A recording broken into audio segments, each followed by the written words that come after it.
All right, we're doing better already. Hi, welcome back to the Floor Rejects podcast, Sims edition. I am your friendly neighborhood host and author from the Floor Rejects, Jonathan. But we're here today in a Sims video. Jonathan, I can hear you asking yourself, why are you doing a Sims video? I thought you were an author. I am. But long story short, I realized when I was a kid, when I picture things in my head, they're not pictures, they're words. So I don't see, when I think about things and I remember them, I don't see pictures.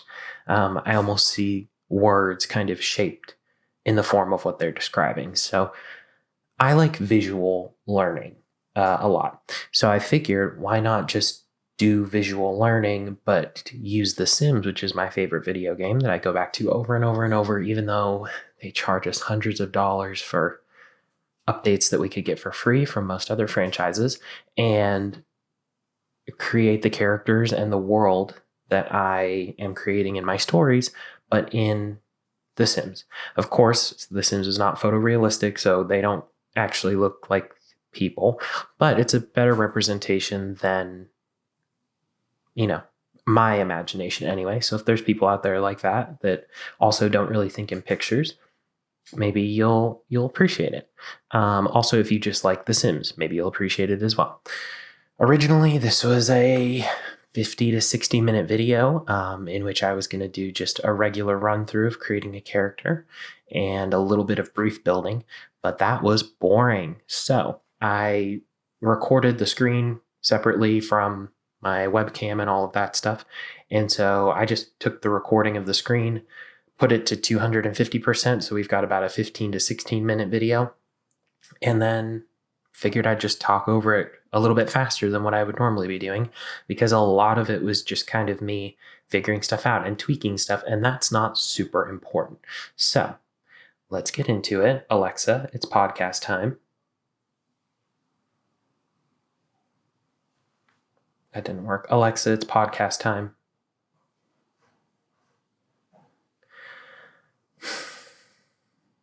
Okay, Alexa, turn the office red. I don't know why she's like this. See, she'll do it after I say it. It's not important. But let's move me up here into one of the corners, mostly so that you can see the whole screen, and so that when I get embarrassing text messages from my boyfriend, you don't see them pop up on the screen, because I didn't realize that would happen. So let's jump into it right now.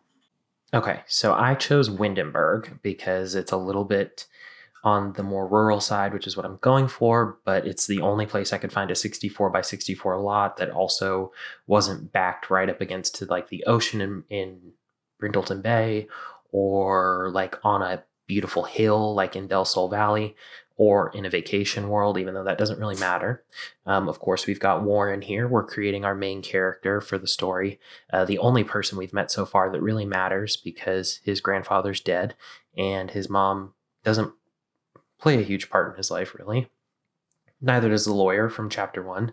And we'll get more characters in the future that play a lot bigger of a role and that have a more evolving sense of style and aesthetic, sort of. That sounds weird. It'll make sense once you read the book and hear the entire story, but we get it. I gave him, I think it's the mansion baron trait, just because he moves into a mansion. It seemed like it fit pretty well. He's lazy. We kind of gathered that he was fine with just going where the money goes and not being super concerned about what he's actually doing with his life, which is fine. I wish I could do the same thing, but I cannot. We also made him a loner. I think he's also made it pretty clear that he's a loner. He is fine with living all by himself and doing nothing. And materialistic, I think it makes sense. I just kind of made him your standard. It's really not even that standard, but I took all of his clothes off, gave him just kind of a nondescript body, because there are some things that I think you can kind of leave up to your own imagination to some degree when you read a story. So here you can see I'm just taking all of the clothes off of him, which is usually how I play The Sims anyways. I take all the clothes off so I can customize each outfit as I go along. And some of these don't even wouldn't play into the story anyway. It's just they're one of the settings, so why not do it? You can see I'm getting rid of all of the horrible shoes and rings and bracelets and sunglasses that for some reason we allow the Sims to mistreat us with. And then after that, what did I do next? Okay, still getting rid of the accessories, getting rid of all of the brown clothing that they've put on him. And here's one thing I will say about The Sims. When I play it with Wicked Whims. I play it with realistic body modifications. I've taken most of that out because, one, if this video was ever like something people wanted to watch on a wide scale and it ever made me any money, which it won't, but that's okay. I'm doing it for me. I didn't want that to interfere with it, so he's not going to get naked. The hair that he came with, I think I ended up keeping because the first time that I recorded this is the third time. The first couple of times I recorded it, I gave him kind of middle part hair like that one that I'm showing. And I really like it, but it's just not, it's a little bit too of right now. People love middle parts. So I figured this was a little more all the time hair. I'm just messing with his eyes because it was kind of creepy how big his eyes were. Of course, getting rid of the facial hair that they have on there to give him, I think it's custom content facial hair. Yeah, it is. And you can see the sideburns usually stick out really badly with that one, but I figured let's just use that one because his hairstyle actually hides most of it. Now with the nose, I'm very particular about the kinds of noses that I find attractive on on male identifying people. It doesn't not make or break or anything, but I love a strong nose with a lot of character, or just a very defining nose. I know some people don't love that. I don't really care. I love it. So I gave him a beautiful nose, which I love. I tried to kind of think about his extremely Caucasian ancestry, because I think we can all kind of keep in mind that his type of family and where he's from probably isn't a super huge proponent or fan of diversifying your gene pool, we'll say. So I just kind of widen them out a little bit, because The Sims a lot of times makes your Sims, they're either so skinny that it like makes no sense, and then when you try and scale it up to give them more realistic bodies, it's kind of it's very one-dimensional, and it's a video game, so it's not going to be super realistic. This one, I just kind of put him at like a middle of the road, I would say, maybe a little bit lower than middle of the road. I did give him large breasts because that's just something I like to do for myself to look at. Gave him a couple tattoos, and then something else that you'll see in a second here is I give him body hair, which is another mod. It's like a tattoo mod, but I hate that in The Sims there's just no body hair. Every Sim is looks like they're made of plastic, which is stupid. Again, it's a video game. It doesn't matter, but I really like playing this game. And I kind of just play it to build the houses and then watch Sims fornicate because it's just fun for me. I don't know why I do it, but I do. So you can see I'm just circling him around, kind of looking and making sure that he's just proportions that make sense in The Sims, because The Sims proportions do not make sense. In almost every outfit I put him in Doc Martens because that's what I wear every day, and because all of the shoes in The Sims are ugly, and I'll say that, and I'll say it bravely. He also wears the same pair of jeans in several outfits because all of the pants that they make are ugly, and I don't have time to go CC shopping every single day. No crop tops, unfortunately. The way that I was talking in this overview that I was trying to do, he's one of those people who comes from a lot of money. He knows he comes from a lot of money. His family knows, of course, because that's where it comes from. The people that he grew up with knows that he comes from a lot of money, but he's one of those people that kind of tries to shirk that every single time that he meets somebody new, like in his case goes to college. He tries to shirk that. Oh, he had a thong on for a split second there. And so in weird little subtle ways, he flexes, like wearing Burberry, which I don't love text in The Sims, but Burberry sweatpants to work out in, like weird things like that people who come from a lot of money and then try and get away from it, but really never really get away from it, or never really want to actually get away from it, do. like his character, he drives a broken down car, right? And it's like, okay, he's obviously trying to get away from like doing everything on his own.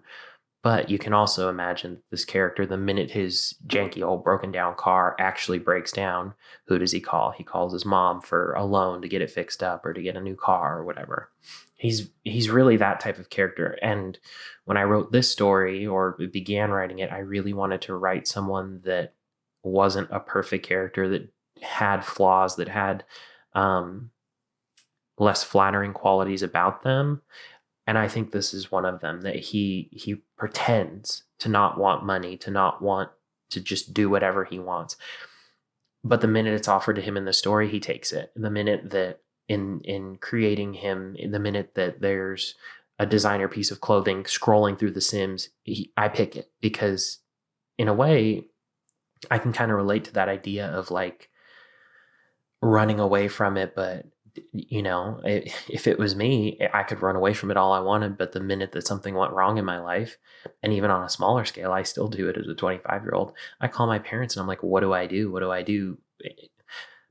And not asking for help, but kind of wishing that they would help every time, only because I don't know. It's just, I think it's something we kind of all do as humans. And now I've given him these outfits that kind of give you that idea. Nondescript for the most part, but with weird little flexy elements. Like he's wearing Fendi swim shorts and he's wearing Burberry track pants to run in. But on like a normal day to day, he's just wearing a crew neck. It's really that kind of attitude. So now I've put him on a 64 by 64 lot, of course, and I'm just kind of building however I want. I struggle with platforms for a good, I'd say 45 seconds here, and I'll probably cut out the part where I have to Google how platforms work. But I wanted to use platforms because the manor, we haven't seen it yet. So really all you're going to see is mostly just kind of me building a shell. And at first I'm building it at night, and that's kind of annoying, but it gets better. I promise. I fix building at night after a minute. But we can go kind of over the brief idea of the manor while I'm doing this random, just setting it up. I think we described it as like 13 or 14 bedrooms, 11 bathrooms. And that's a massive house. And you'll see as I start to just build the shell and the one portico out front, I wanted to build a house that literally was just like, it looks kind of like the White House when you look at it, which, like, who would want to live in the White House right now? That's not important, but we'll just ignore that. And instead, it's a very classic, very old style of building. It was the style of the time when his great grandfather was building these houses, these manors, these boarding houses. It was the style of opulence to just have a massive farmhouse that's a huge rectangle, no shape, no descriptors, no personality to it really, other than a massive front porch area for some reason. And this was, of course, before you had cars, so driveways weren't a huge thing. You just needed somewhere to get your horse and buggy to. What I will say is The Sims makes it difficult to move this into the modern day anyway, because there's not cars in The Sims either. So we're not designing a period original house, but we're designing a house that was inspired by the house we're going to see come to life the farther we get into this story. So we're now like, how many minutes in? We're like 20 minutes into building this house, and I've still got one floor on it. It's a 4-floor house. That's how it is in the story. That's how it ends up being in here. See, I fixed it now. It's daytime. It's raining, but it's daytime. It's a 4-floor house, and right there, I'm like, oh wow, you can. Wow, I didn't realize that you could lift sink the rooms down into the floor now. Again, I play The Sims, but I play it just for me and not to be like a designer. Ooh, plane going overhead.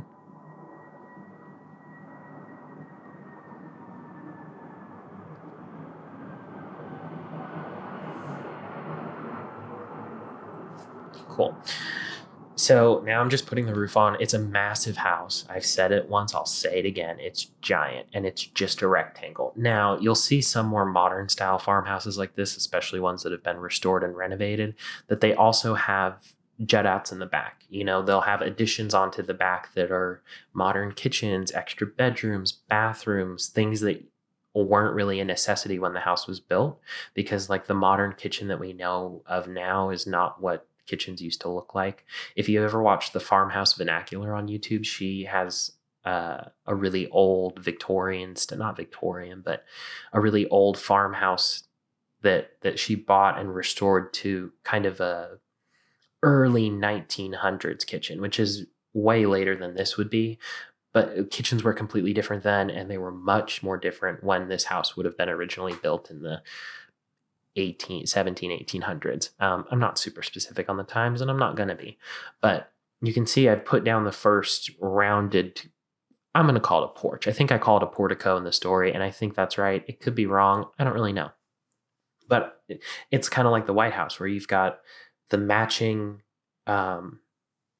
deck up above, supported by columns, and that's the only real personality to the front of the house. Then you're going to have, and I don't put them in this one because I do want to do build series videos that are just rooms in the house and designing the house, but this is like a basis, and all the personality from buildings like these from this time period when they were originally built seemed to be just the windows, the door, and maybe a front entrance. You didn't have lots of dormers or lots of cut-ins and cutouts in the building. They were just kind of big rectangles, and somehow that was a display of opulence and wealth.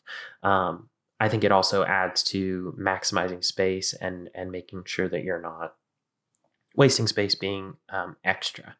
Now, here I'm just putting stairs in so you can get into the building, and all of this is kind of subject to change. Like I can pick it all up and move it, center it on the lot, change the orientation, but this is a rough guess at kind of what we're looking at. So when we read chapter 2, which I don't know when I'm putting this video out, we may have already read it together, but when I read chapter 2, you at least get an idea of the scale of the house. So when you're looking at David, he's teeny tiny. David, oh my God, I'm in my last story. When you're looking at Warren, he's tiny. He's so little, and this house is massive. And that's what I'm going for. It's a massive house, so big that you could be in the house all day and then discover a new room that you didn't even know was in there, that it takes days to explore. And that's a sign of just the wealth of his family that he always pretends he wants to run away from. These people who, this is not something strange to them to own this house, that this is just something that they let kind of sit in the background of their minds. And any normal person would look at this. I would look at a house like this and say, I could never afford that. And if I could, it would be my everything. Like it's like anything you would ever want. I'm experimenting with columns here, trying to figure out exactly how you do that. But it's something that he takes for granted and just kind of sees as a means to having enough money to not have to do anything. And I think that part of that, just kind of ignoring what I'm doing, building here for a second, is that David, I keep calling him David. That's from my last story from Drabble. Warren is very much someone who doesn't think things through, because if it was me, even if it was $500,000 a year, I think I would have some questions before I signed my life away. But this is also a story we suspend our disbelief and just kind of say, okay, so he said he's going to do whatever he wants. And he thinks that this is the only way to do it. So we'll just let him do that. You can see here I'm putting the classic like railings on the front of the house.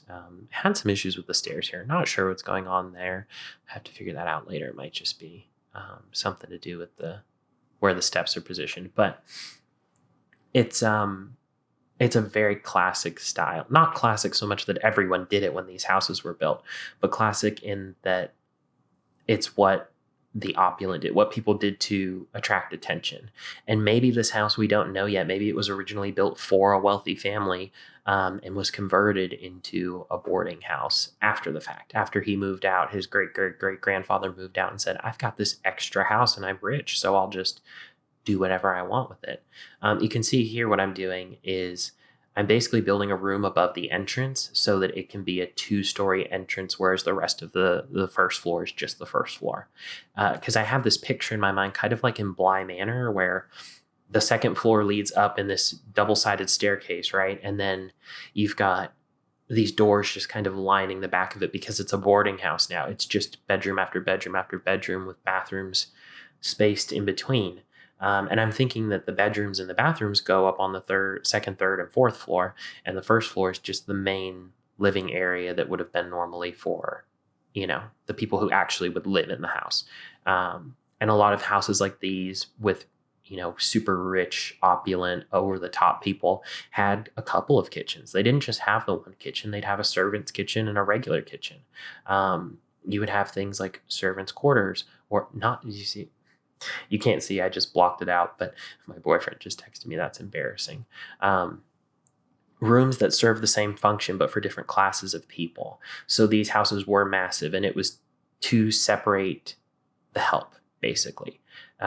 And that's kind of what I also hope to do when designing this house in the story, when describing the house and giving it its own character, is showing that there are just parts of the house that were strictly created to keep the lower class out, and just barely satisfy their needs because they will be less opulent, less robust in their decor, of course.